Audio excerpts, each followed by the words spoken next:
Hello everybody, my name is Goosebumps Dummies, illegally on paper given a birth name, and today we are going to be reviewing Help We Have Strange Powers. And this is one of the few Goosebumps books that are literally invisible, aside from like Scream School and stuff. Yeah, you literally can't see this book. It has a great cover art, God willing you can see. You have to have certain eyes, which I can see it. It's a great looking book. Jokes aside, this is a very, very unpopular book to the point where it's invisible. But nobody really cares for. It's just one nobody ever talks about. Help We Have Strange Powers. Crickets. Just absolute cricket noises when people bring up this book.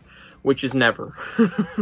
Almost never. Until now. Because, yeah, I'm going to be finally talking about it. So let's dive in. And now for the blurb.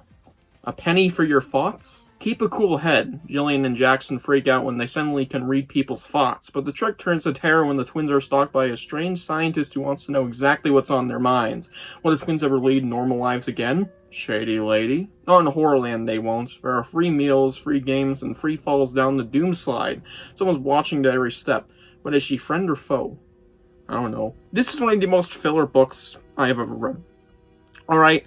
Whilst it has some level of purpose to book 11, of all things, you would never expect this, but the main characters here are actually kind of important to the finale of Horrorland, in a very minor way. They do involve some stuff into the finale. They are more prominently used characters, but not in the way you think. They're used more as a plot device. But either way, this book is pretty much just filler. At least the contents of the book itself. The characters, not so much when they enter the finale, even though they don't do much aside from what they do.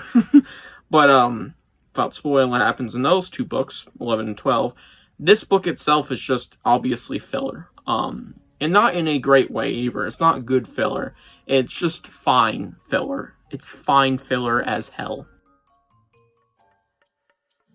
The main story, albeit its flaws, is decent, I guess. As in fine. It is fine as hell, and not in a great way, you know, she's fine. No, she's fine. She fine. Whatever.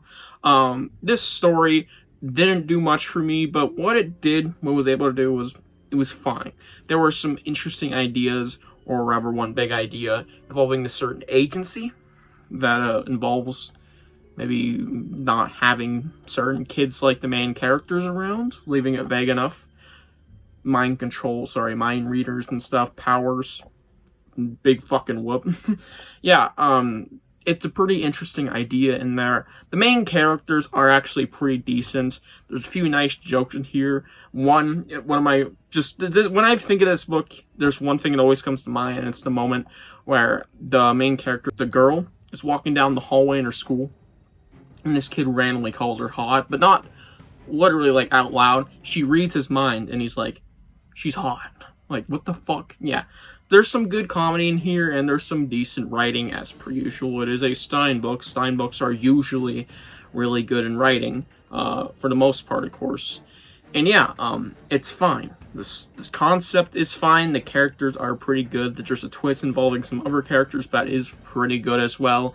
And yeah, it is entertainment, but not a great entertainment factor or source, but it is entertainment nonetheless. Also, the Horrorland segment does a pretty good job of setting up book 11, especially in the end part, introducing certain characters or reintroducing certain characters from way back in the franchise. Yeah, leaving it vague. This is not a spoiler review for book 11 or 12. This is just for this book. But, assuming you have read it, though. Lizzie Morris. Yeah, pretty cool ending. And Dr. Maniac. Great scene involving him.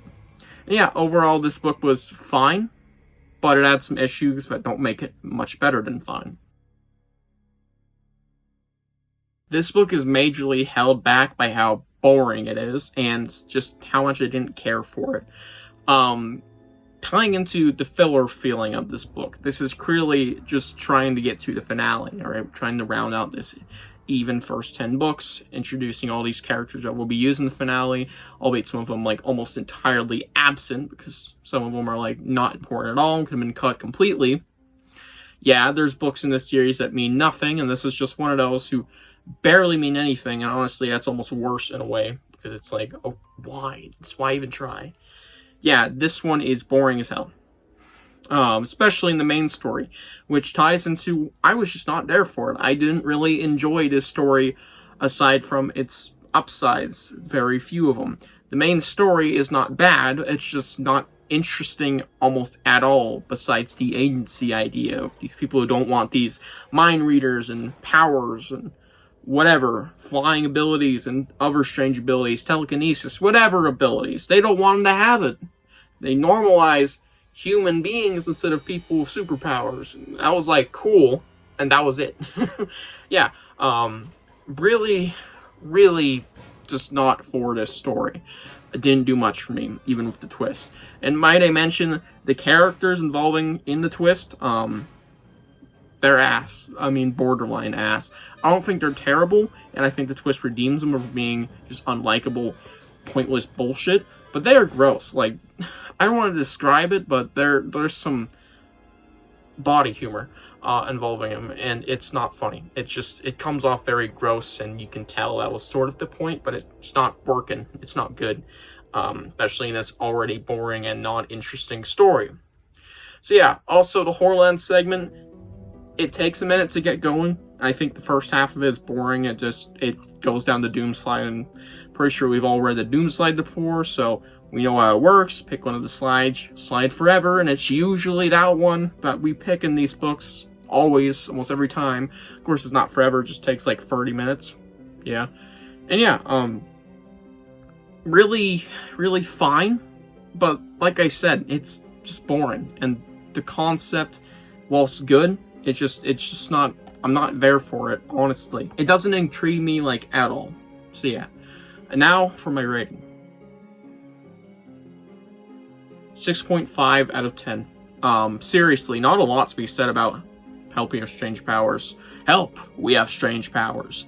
Sorry, I said it wrong. Yeah. Help, We Have Strange Powers, 6.5 out of 10.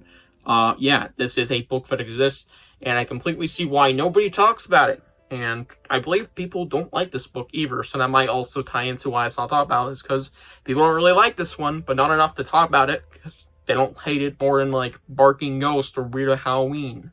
You know, those popular books for being terrible.